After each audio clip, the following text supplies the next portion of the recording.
साथियों नमस्कार। कृषि बाजार भरतपुर से मैं हरपाल सिंह। साथियों चर्चा करेंगे ग्वार के बाजारों के बारे में, लेकिन उससे पहले आप सभी से वही अनुरोध कि जो भी साथी हमारे चैनल पर नए हैं वो हमें लाइक, सब्सक्राइब और शेयर भी कर सकते हैं। साथियों आज 18 अक्टूबर दिन शुक्रवार है, यानी कि वायदे का अक्टूबर माह का अंतिम दिन है। 3 दिन से लगातार रेड सिग्नल बराबर जो है वायदे बाजार के अंदर बने हुए थे, उसके असर भी बाजार में देखने को मिले।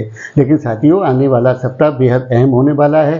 सोमवार से बाजारों के अंदर ग्रीन सिग्नल की स्थितियां संभावित नजर आती हैं और उस प्रकार के हिसाब किताब यानी कि उठापटक की स्थितियां देखने को मिलेंगी। वैसे तो ग्वार का निचला स्तर साथियों तय हो चुका है, गम 11,500 और ग्वार 5500 रुपये के स्तर पर, यानी कि इसका न्यूनतम स्तर आ चुका है। आने वाले दौर के अंदर किसी प्रकार की गिरावट या घबराहट की स्थितियां अब समाप्त हो चुकी हैं, क्योंकि ग्वार का जो भी प्रोडक्शन है उसकी स्थितियां धीरे धीरे साफ होती जा रही हैं। पुराने रेतियों की भी स्थितियां साफ होने जा रही हैं।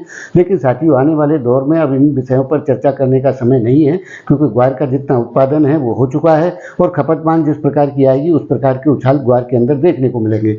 साथियों सोमवार से निश्चित तौर से अच्छे समाचार आपको सुनने के लिए ग्वार के अंदर देखने को मिलेंगे, क्योंकि जिनकी उम्मीद थी वो समय अब ग्वार का आ चुका है।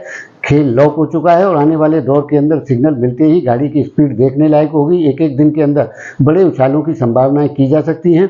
लेकिन साथियों फिलहाल की स्थिति में धैर्य रखना बेहद आवश्यक है, क्योंकि कई प्रकार के उठापटकों की संभावनाएं ग्वार में निश्चित तौर से जब तक 6,6200 रुपये के भाव नहीं आते तब तक बराबर बनी रहेगी। एक बार वहाँ स्टेबिलिटी आने के बाद में उसके बाद जो गाड़ी के सिग्नल होंगे और उसकी रफ्तार होगी वो वाकई देखने लायक होगी, जिसके लिए हम लोग पहले से ही 2025 को साबित करते रहे। हो सकता है कि नवंबर दिसंबर के महीने में उछल कूद की कुछ स्थितियां ज़्यादा मिले, लेकिन उसके बाद में जो स्पीड है वो एक तरफा बनती हुई नज़र आती है, क्योंकि उस प्रकार की स्थितियां ग्लोबल मार्केट में बनती हुई नजर आ रही है, जिसके चलते ग्वार गम की बेहद डिमांड अच्छे स्तर पर आने की संभावना है और उपलब्धता की स्थितियां अब स्पष्ट हो चुकी हैं। तो साथियों कोई घबराहट नहीं है, कोई नीरसता नहीं है और आने वाले दौर के अंदर अच्छे संकेत मिलेंगे, इसकी उम्मीद के साथ आपके इस विषय में क्या विचार हैं आप अपनी राय कमेंट माध्यम से दे सकते हैं। तब तक के लिए धन्यवाद।